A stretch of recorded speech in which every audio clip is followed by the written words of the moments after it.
Ladies and gentlemen, good day and welcome to the ICICI Prudential Asset Management Company Limited's earnings conference call for the quarter ended December 31st, 2025.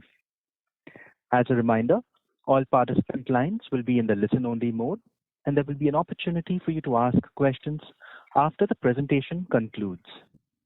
Should you need assistance during this conference, please signal an operator by pressing star and then 0 on your touchtone phone.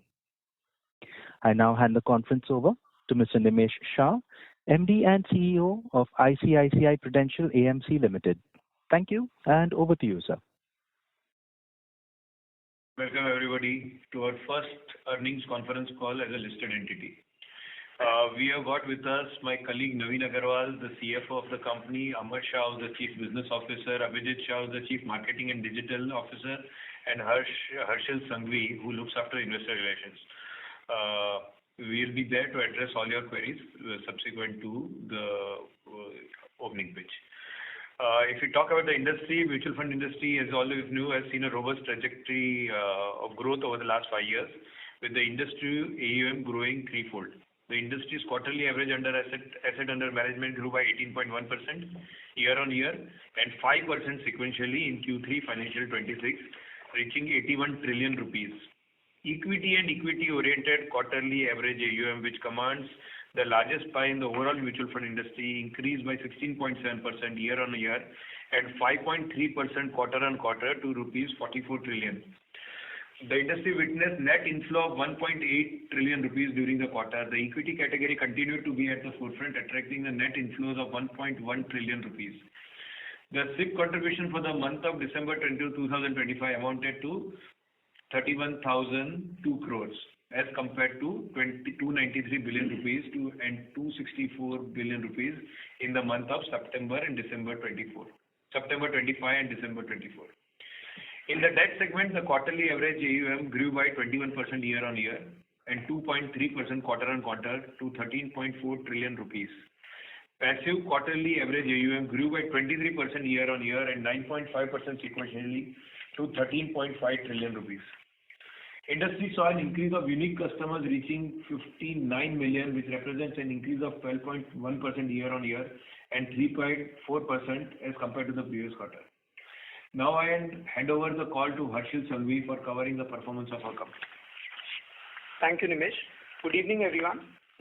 For the quarter ended December 2025, our total mutual fund quarterly average AUM reached to 10.8 trillion rupees, which is up by 6.1% sequentially and 23.2% year-on-year, thereby maintaining our position as the second largest AMC with a market share of 13.3%. As of December 31st, 2025, we continue to have the largest market share of 13.5% in active schemes with a quarterly average AUM of 9.1 trillion rupees, reflecting an increase of 5.2% as compared to the previous quarter and 20.6% YOY. As of December 31st, 2025, we continue to have the largest market share in equity and equity-oriented schemes of 13.8% with a quarterly average AUM of 6.1 trillion rupees, reflecting an increase of 7.3% quarter-on-quarter and 23.6% year-on-year. The quarterly average AUM of our equity-oriented hybrid schemes amounted to 2.1 trillion rupees with a market share of 26.3% as of December 31st, 2025. This reflects an increase of 9% Q-on-Q and 26.8% year-on-year. These market positions serve as a testament to our ongoing commitment to achieving risk-adjusted return for our customers. In the debt segment, our quarterly average AUM stood at 2 trillion rupees, reflecting a growth of 18.9% year-on-year and 2.7% as compared to the previous quarter. Our passive quarterly average AUM reached 1.7 trillion rupees, representing a growth of 39.4% YOY and 10.8% sequentially. For 9 months ended December 2025, our margins on annualized basis stands at 67 basis points for equity, 32 basis points for debt, 12 basis points for liquid, 9 basis points for passive, and 30 basis points for arbitrage. We have a unique customer base of 16.2 million as of December 31st, 2025. In December 2025, our systematic transactions, which includes SIP and systematic transfer plans, increased by 4.9% to 50.37 billion rupees, which was up from 48.03 billion rupees in September 2025. This also marks an 18.6% rise compared to 42.47 billion rupees in December 2024. Notably, 95.7% of our total mutual fund purchase transactions were executed across digital platforms for 9 months ended December 2025. Our distribution mix of equity schemes quarterly average AUM is as follows, with direct representing 28%, mutual fund distributors accounting for 37.3%, ICICI Bank contributing 8.1%, other banks share at 11.1%, and national distributors accounting for 15.5%. Our net flows market share in equity schemes exceeds our AUM market share. We have received approvals to launch specialized investment funds under the brand ICICI, pursuant to which we are launching 2 SIFs. Our long-term strategy for mutual fund is to 1. Maintain focus on the investment performance with a risk-calibrated approach. 2. We continue our focus on retail growth, specifically through systematic transactions. Expand our customer base through distinct initiatives, increasing penetration in existing and new markets, and strengthen relationships with our distributors. Leverage our technology and scale digital capabilities to drive customer acquisition and enhance customer experience. Now let's move to our alternates business, which comprise equity-focused PMS and alternative investment funds with strategies comprising private credit, long-only equities, office yield, and real estate funds. For the December quarter end, our alternates quarterly average AUM stood at 752.8 billion rupees. Within alternates, our PMS quarterly average AUM grew by 7.5% sequentially and 22.6% YOY to 272.81 billion rupees. Our AIF quarterly average AUM of 159.09 billion rupees reflected a sequential growth of 8.6% and 40% year-on-year. For 9 months ended December 2025, the gross yield on our alternates business was 1.99%, and the net yield, that is after reducing the fees and commission expenses attributable to the alternates business, was 97 basis points on an annualized basis. We have established retail FME branch presence in GIFT City.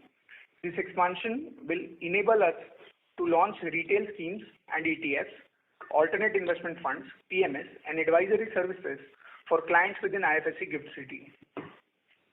We would also like to share an update on DIFC.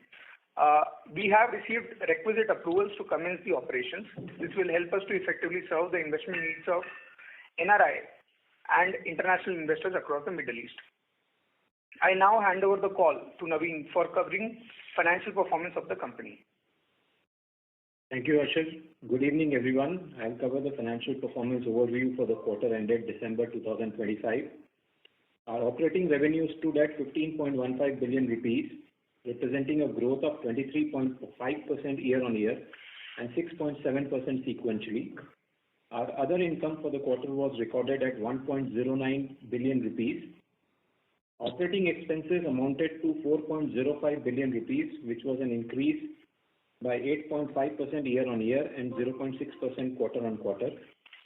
Our operating profit before tax, which indicates the core profitability of the business, stood at 11.10 billion rupees. This represents a 30% increase year-on-year and 9.1% rise on quarter-on-quarter. Profit after tax stood at 9.17 billion rupees, which is up by 45.1% year-on-year and 9.8% quarter-on-quarter. Return on equity for 9 months ended December 2025 is at 87.9% on an annualized basis.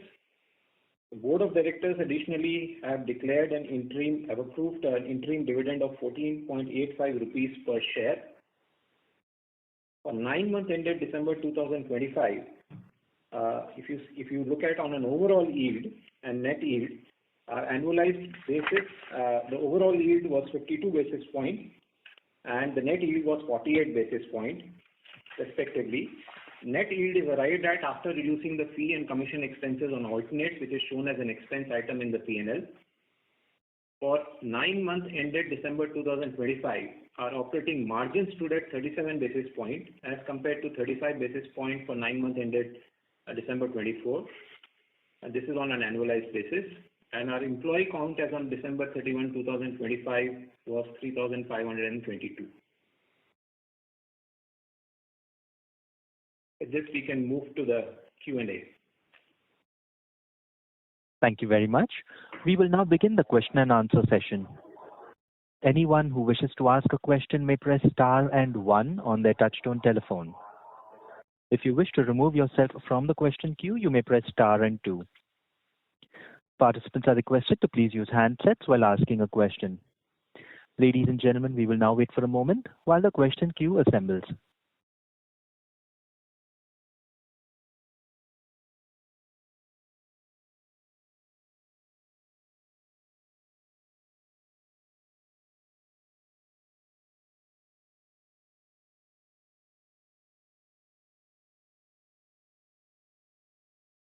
Our first question is from the line of Lalit Mohan Dev from Equirus Securities. Please go ahead. Yeah, good evening, sir, and congratulations on the good set of numbers. So just 2 questions. So firstly, sorry to interrupt, sir, but you sound a little muffled. If you could please check the mode that you're using on your handset. Yeah, is this better? Yes, this is much better. So please go ahead. Yeah. So, sir, I have 2 questions. So firstly, on the revenue side, is it possible to break up the revenue in terms of mutual fund, the alternate, and the advisory business? And sir, just second, was just a clarification. Like in the presentation, it is mentioned that like the systematic flows which we represent, so that includes SIP flows towards PMS business as well. Yeah. So on your first question of the total core revenue, 92% is coming from the mutual fund, 7% is coming from alternate, and 1% is coming from advisory. On your second question on systematic transactions, there is a small number which is on account of PMS as well, but the systematic transaction does include that as well. Sure, sir. Yes, I'll rejoin that. Yes, thank you. Thank you. Ladies and gentlemen, you may press star and 1 if you wish to ask questions.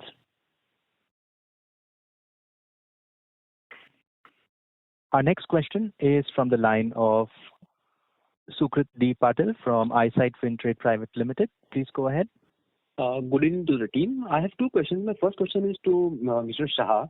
As India, the asset management industry evolves with rising retail participation and digital distribution and regulatory changes, what are the structural shifts what are the structural shifts you see shaping ICICI Prudential position over the next 2 to 3 years?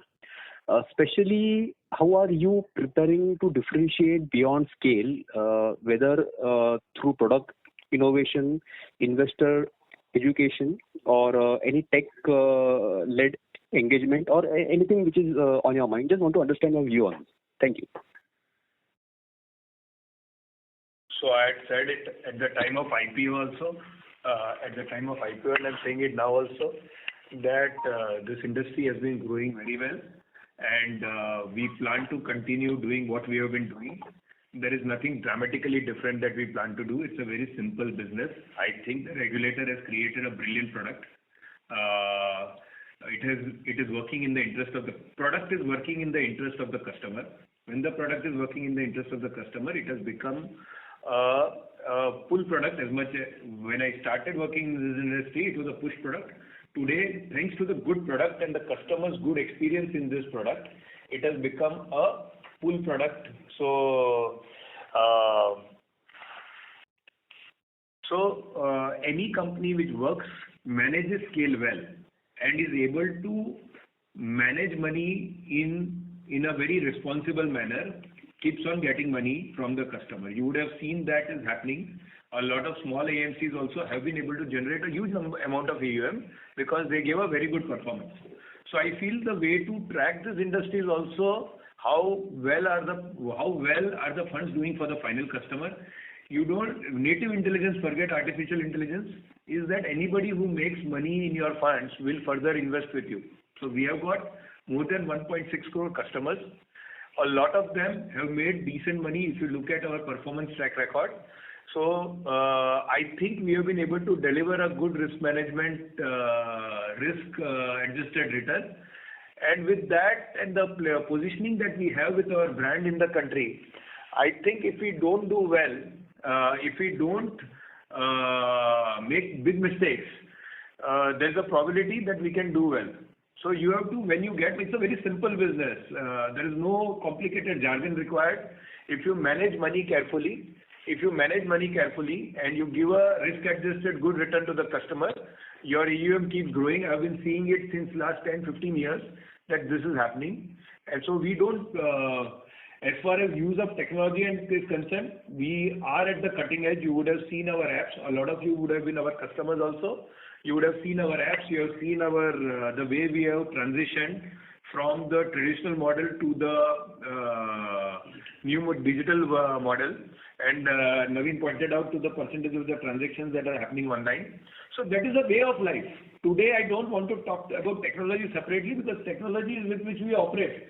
So it is not a basics, it is not a new strategy. Always we have been on the cutting edge as far as technology is concerned.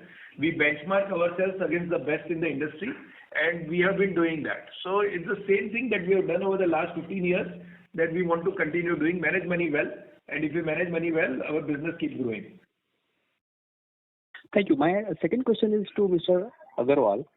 On the profitability side, just and sense of the planning, given the pressure from competitive expense ratios and digital platforms, how are you balancing near-term margin protection with longer-term investments that could structurally expand the profits? Are there any specific levers like operating efficiency or product mix or partnerships or anything else that you see can help you, grow the margins beyond FY26? Thank you. So traditionally, we have always been investing in the business, and if you see over a period, given the increase in the overall AUM and the resultant increase in the revenue, there has been an operating leverage which has played out. We obviously keep looking at our expenses and optimize wherever possible, but insofar as the approach is concerned, the approach which was to invest in business so that wherever we see opportunity, we are future ready. That approach will continue in future as well. We do not see that changing at all. Thank you for the guidance, and I wish the entire team best of luck for next quarter. Thank you. Our next question is from the line of Pratik Ghosh from Citi. Please go ahead. Good evening. This is Dipanjan here from Citi. So just few questions from my side. Firstly, in terms of your SIP flows on the mutual fund side of the business, would it be possible to, let's say, give a breakup between, let's say, sectoral, SMID and others, and how that would have changed, let's say, across years or months? The second question is on this mutual fund circular which has come out and its potential impact. Now, what we understand from your peer is that maybe a portion of the hit, majority of the hit might be passed on to distributors. Now, what I understand is you operate on a marginal pricing regime with the distributor payout side. So on this backdrop, would it be fair to assume that you can also do a similar pass-through to the distributor, or your mitigating strategies will be different? The third question, and this is more of a follow-up to one of your comments, where you mentioned the revenue split between mutual fund, alternates, PMS and others. I just wanted to understand, was it AUM split or revenue split? And in case it was revenue split, was it on a net basis or gross basis? I'm just adjusting for the fees on the PMS and alternates basically. So Dipanjan, three questions. On your first question on the SIP, the number that we have put out is a systematic transaction number, which is a total of systematic SIP as well plus systematic transfer plans. Frankly, it doesn't, from a commercial perspective, it does not make any difference which scheme the money is coming in. I think the key number that one should look at is what is the inflow that we are getting on account of systematic transactions on a month-on-month basis. So that's the number that we track, and that's the number that we've put out. On your second question on passing on of the reduction which has been proposed under the SEBI circular, as you know, there are few proposals from SEBI with respect to the cut in the TER. And against that cut, there has been some allowances which has been given on account of GST, which we can charge over and above what we are allowed to charge today. Frankly, this is applicable from 1st of April. If we simply see from math perspective, there would be impact on some of the larger schemes. But closer to the date, we will assess it, and we'll update you as and when this is we have more information on this from our side. On your third point on revenue split, it's actually what I gave you is a revenue split, net revenue of 92, 7 and 1. So just to clarify, when you say net, it is adjusted for fees, and I think at the time of listing, it also mentioned there's a line item called business operational expense. I mean, do you adjust for that also, or it's just the fee and commission expense that you're adjusting for? Only for alternate, we are only adjusting it for the fee and commission expenses, because as you know, in alternate it's paid from the AMC and not from the fund. So sometimes the gross looks elevated. What makes sense is to look at the net number for alternate. Got it. Thank you and all the best. Thank you. Our next question is from the line of Mohit Mangal from Centrum. Please go ahead. Good evening. Thanks for the opportunity and congratulations on a strong set of numbers. My first question is towards the distributor payouts. So I think you have a very lower distributor payout despite being the highest equity AUM. So wanted to understand the model that how do you pay the distributor, in the sense that is it based on telescopic pricing or is it revised periodically? If you can just throw some light on that, that will be helpful.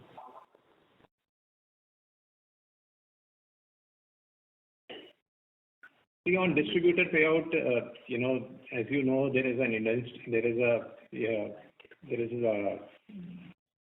rightly said, on the distributor's payout, there is a benchmark with respect to what is being paid out at the industry level.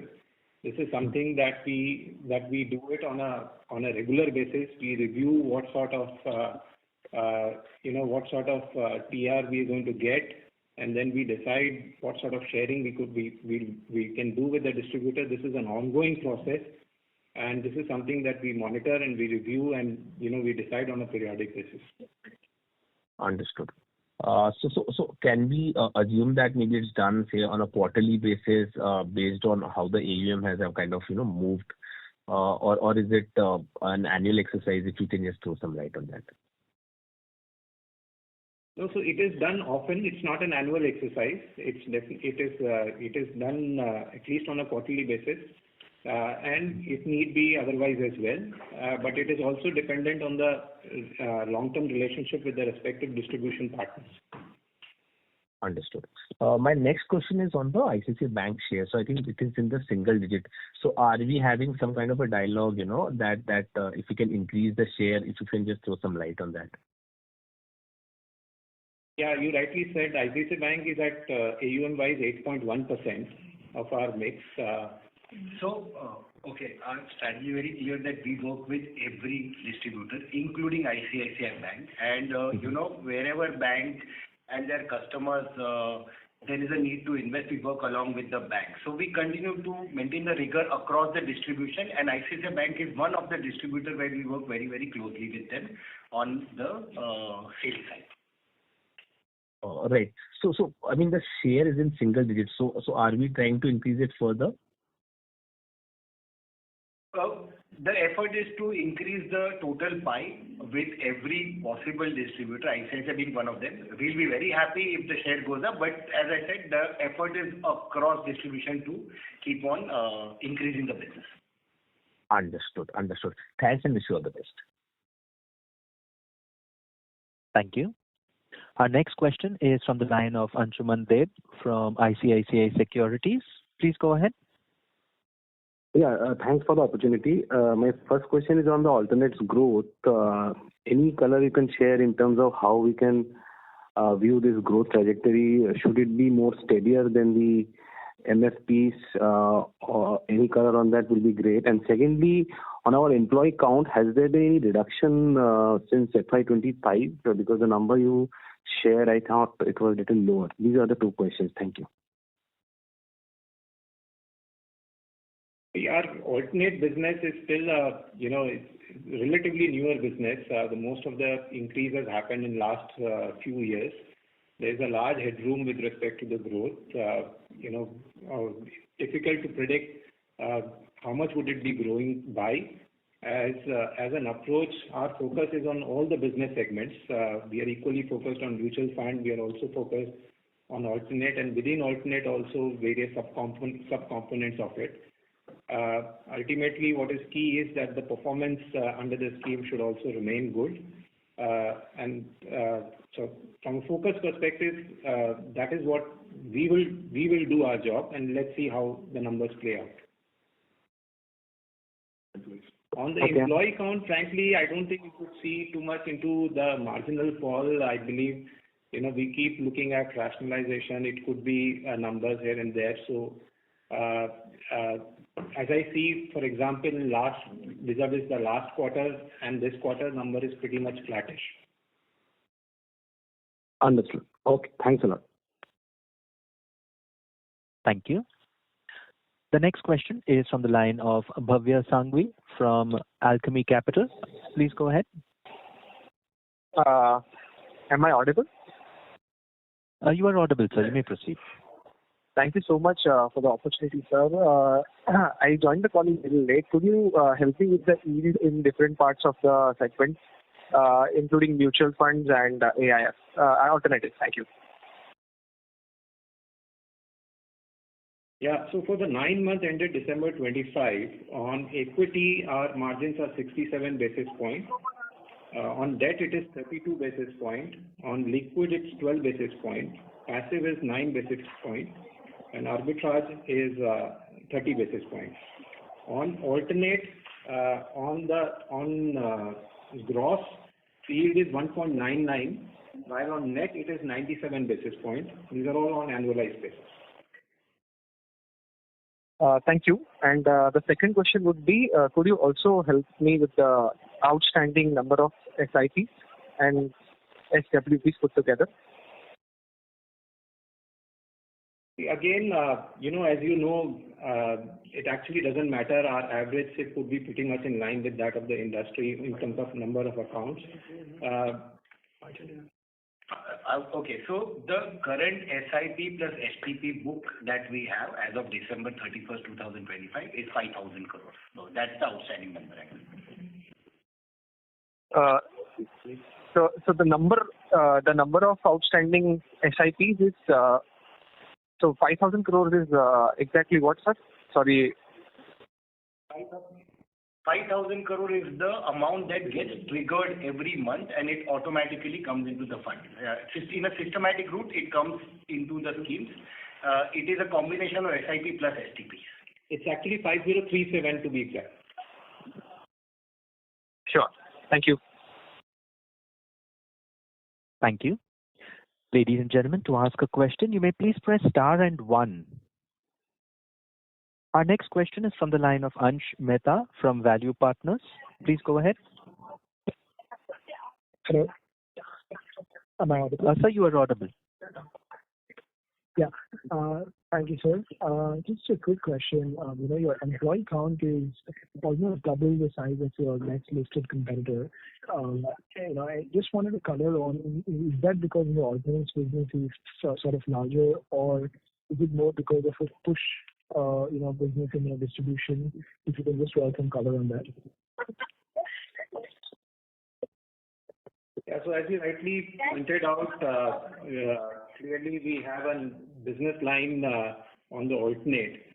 And within alternate also, as you would have seen in our presentation, there are multiple business lines. So in alternate, we have listed equity, PMS, we have AIFs as well, we have real estate, we have private credit. And all these, all these means that we would have investment team across all these business lines. We would have support functions, operations, sales. So hence, our count increases because of this incremental business that we have.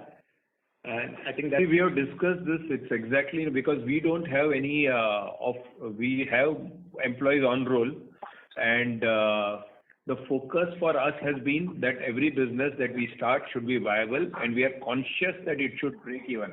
If we start a new initiative, we are conscious at what AUM level it will break even. So we do take initiatives which will initially increase costs. But if we see a roadmap of more revenue, so don't compare only the number of employees. It is good to be over-invested in a business which is growing continuously. See, our fund management, I'll just give you an example in equity investment, forget every other area. The AUM has been growing very fast. Almost every 3 to 3.5 years, we have been doubling our AUM. So, and we create fund managers internally. All my fund managers in the mutual fund side have been created internally. So we invest, my investment team will be way more than anybody else that you will compare with, because we believe that we will create more fund managers internally. And so that we need whatever we need. Today we are 6.5 lakh crores. 3 years back our AUM was much lesser than that. But we don't go and search for fund managers today. I had invested 3 years back. Today I've got 15 fund managers on the mutual fund side. And we know that we are over-invested, and in this business, since it is growing well, it is better to be over-invested as far as creating capabilities and capacities is concerned. So don't only look at the incremental cost. When you compare numbers, don't only look at the incremental cost, look at the incremental revenue and incremental operating profit. There is only one word we understand, the incremental operating profit. Please see that. That's well noted. Thank you, sir. Just one more question. In your P&L statement, when you compare it with other competitors, maybe it is just my way of reading, but it is only ICICI that shows a distribution expense, whereas other AMCs would generally list their revenue as net of any commission expenses. Is there any reason why your distribution expenses are higher, apart from the alternate business? That point is noted. No, it is only on account of alternate business. Our okay, so your higher distribution, right? If you read our P&L, you would see under expenses a head called fee and commission expenses, which is on account of the commission expenses for the alternate business, which by regulation has to be paid not from the fund but from the AMC. So we earn gross fees and then we pay that commission. Hence, if the gross is reflected in the revenue, the expenses are reflected in the expense item. Understood. Noted, sir. Thank you and best of luck. Thank you. Our next question is from the line of Viraj Nigandi from Piper Serica. Please go ahead.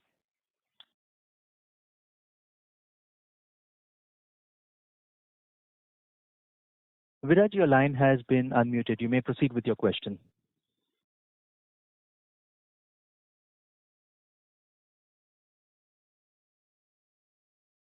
As we're not receiving a response from the current participant, we will participant in the queue. Our next question is from the line of Gaurav Jani from Prabhudas Lilladher. Please go ahead. Congrats on a good quarter. Just one question. Last 3 quarters, we have been seeing, operating leverage play out in terms of, OPEX to assets reducing. Safe to assume this would be a trend going forward, or how should we look at it? we don't know how the AUM is going to shape up in future. As I said, since there has been a lot of growth, both on the AUM and the resultant growth on the revenue, operating leverage, as you rightly saw, has been played out. We don't know how it is going to be in future, so very difficult to say if that's going to be the case in the next few quarters as well. Sure, sir. Understood. That is it from my end. Thanks. Thank you. Ladies and gentlemen, if you wish to ask questions, you may please press star and one.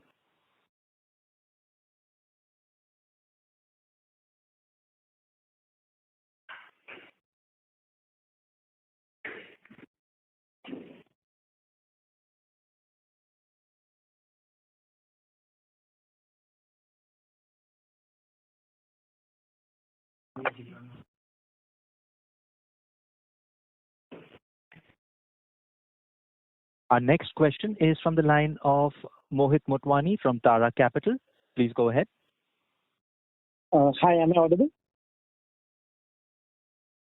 Yeah, Mohit. Just a clarification on the data points that you have given. So the blended yield, the yields that you provided for the different asset classes. So the blended yield, the equity mutual fund revenue comes out as 83% of the total revenue from operation. Will that be a correct understanding? Because the blended yield is 47 basis points for the mutual fund segment.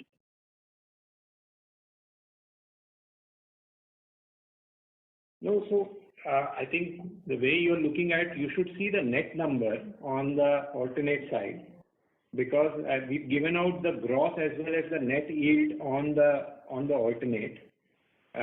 Insofar as in the alternate, the net yield, as I mentioned, is a 97 basis point. While in the revenue, the yields are stated at gross level, and hence if you calculate the mix based on gross, you'll find a different number. But if you calculate based on net, I think that's the right way of looking at it. Then the split that, as I gave out, is the right split. Sure. Thank you. Thanks for the clarification. Thank you. Ladies and gentlemen, to ask a question, you may press star and one.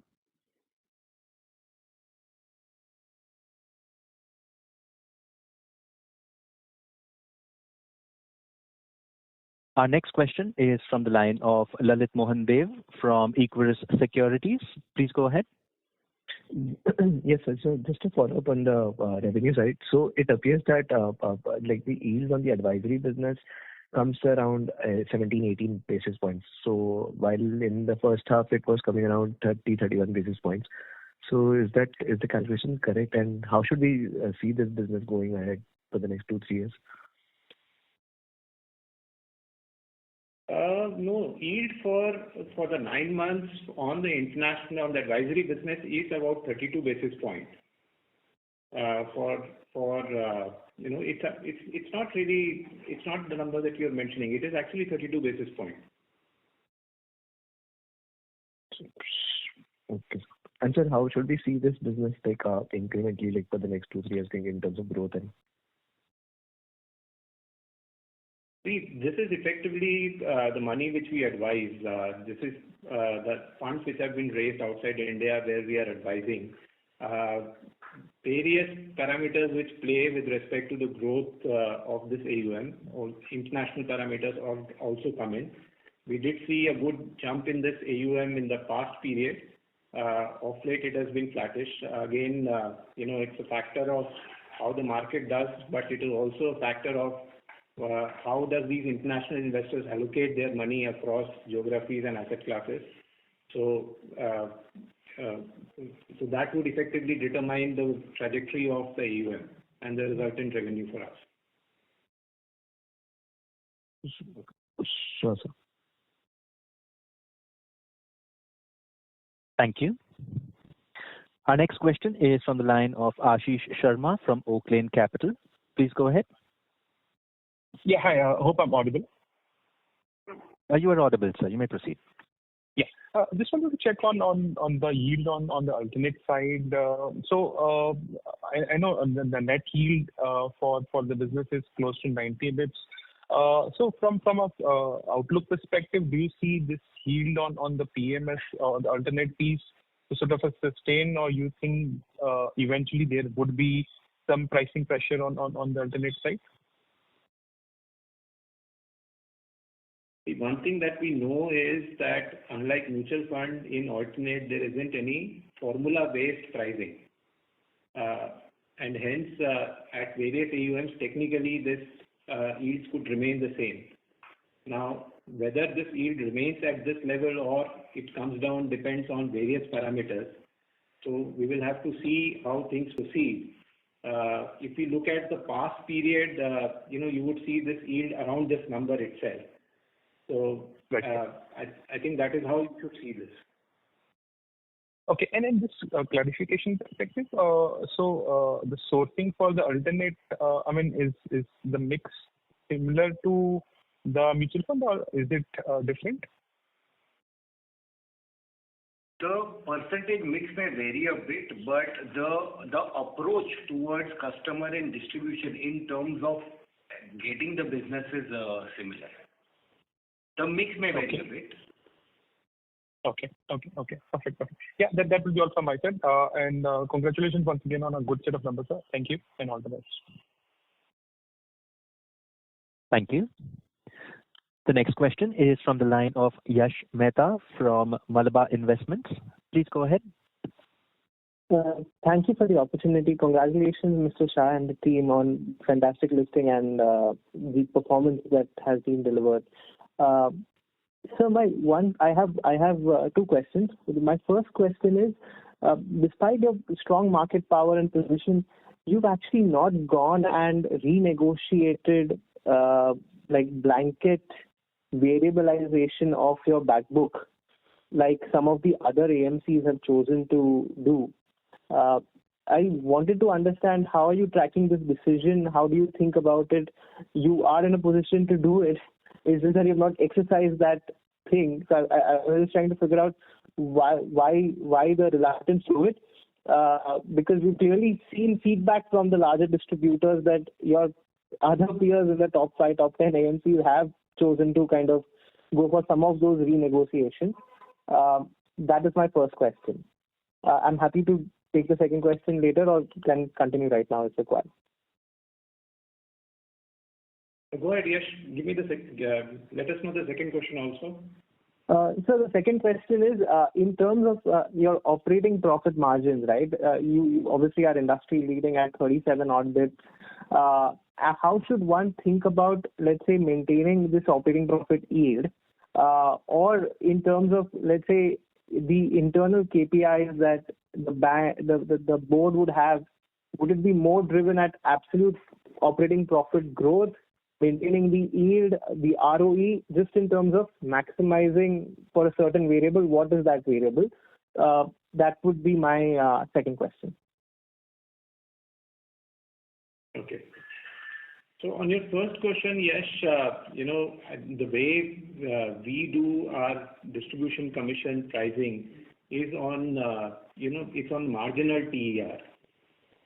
So which effectively means that we look at what's going to be the TR that we will get on the new phase, which is going to happen in the near future. What is it that it would earn us, and then decide how much of that we could pay as commission to the distributors. It is not based on the average TR that we are earning on our book, and hence by this methodology, this approach, it is automatically ensured that every money that we get, we know what is it that we will earn and how much we are paying. Hence, the likelihood of us going and correcting the commissions of the past is less in our case. It's actually not required through this formula. On your second point on operating profit margin, frankly, see, there are various levers here. You mentioned 37 basis point is what we are getting. As you could see, this would depend on the revenue mix between mutual fund and alternate.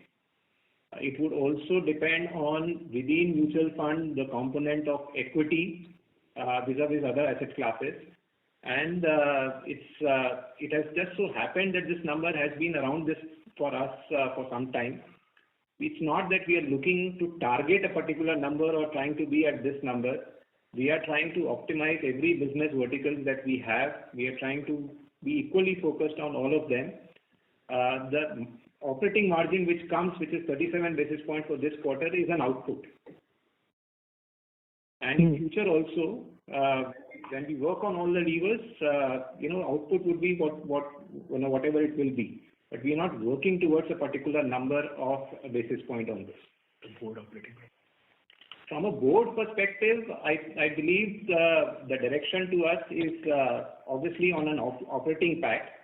And that's the number that board typically reviews us at. And that's one number, as we are not looking at a particular basis point, but what is our operating PAT on a quarter-on-quarter basis, that is something that we are mindful of. The board is conscious of two numbers that we have to, one is our fund performance and how the fund performance is going. And second is that vis-a-vis the fund performance, how much do we sell in the market? What is the percentage market share? If 100 rupees is sold in the market, how much do we share on that? That is the market share we are talking about. And the third is that it should be profitable. So operating profit is a very, very important metric. Internally, we would look at operating profit and not total profit, because total profit also has an element of other income, which I have discussed with a lot of you. So these are the three parameters: fund performance, how much do we sell given the fund performance, and what is our operating profit. And sir, if I may ask a follow-up to that, and good to listen from you, Mr. Shah, would be the fact that the second point that you mentioned is not a publicly disclosed figure. What does that number usually, what is the expectation like? In a ballpark is good enough. What expectation? Which second number? So you said if there is a certain net sales, industry net sales, what share of industry net sales is generally targeted at your end?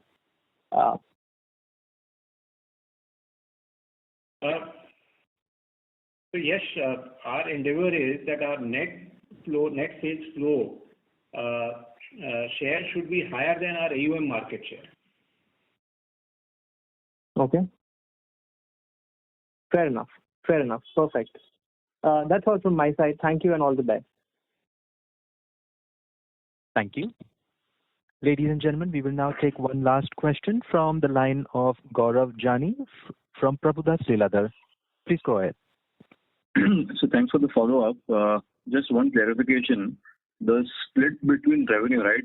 So what I understand, what you mentioned is the total revenue of 1,515 crore minus the PMSAIF expense of 109 crore, right? That comes to about 1,406 crore. That is to be split between 93.7 and 1%, right? 92.7 and 1, yes.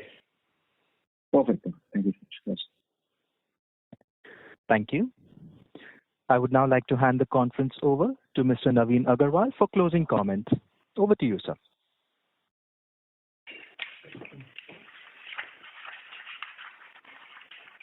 Thank you, everyone. We appreciate the interest shown by the analysts and the investor community today on the call. I wish to thank all of you. I wish you all a good evening. Thank you. Thank you. On behalf of ICICI Prudential AMC Limited, that concludes this conference. Thank you all for joining us. You may now disconnect your lines.